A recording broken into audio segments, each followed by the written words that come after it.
નર્મદામાં આજે ગરુડેશ્વર અને કેવડિયા સ્વયંભૂ બંધ રહેશે। આદિવાસી સમાજે આજે બંધ પાડ્યું છે। આદિવાસી મ્યુઝિયમ ખાતે 2 યુવાનોના મોતને લઈને આ બંધ પાડવામાં આવ્યું છે। આજે બંધ રાખીને મૃતકોને શ્રદ્ધાંજલિ પાઠવવામાં આવશે। 13 ઓગસ્ટે સમગ્ર આદિવાસી સમાજ એકઠા થઈને શ્રદ્ધાંજલિ પાઠવશે।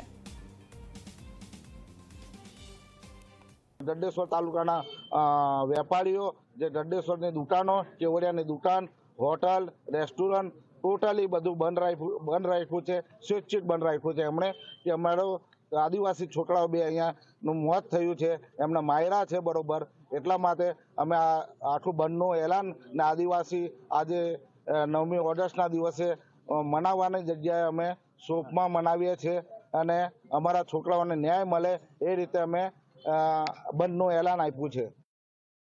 અમે લોકોએ તારીખ 13મીએ એક સભાનું આયોજન કર્યું છે શ્રદ્ધાંજલિ આપવા માટે, અને તેમાં તમામ ગુજરાતના આદિવાસીઓને આહવાન કર્યું છે અને ગુજરાતના 1 કરોડ આદિવાસીઓમાંથી કમસે કમ 4 થી 5 હજાર આદિવાસીઓ પધારશે અને એને શ્રદ્ધાંજલિ આપશે।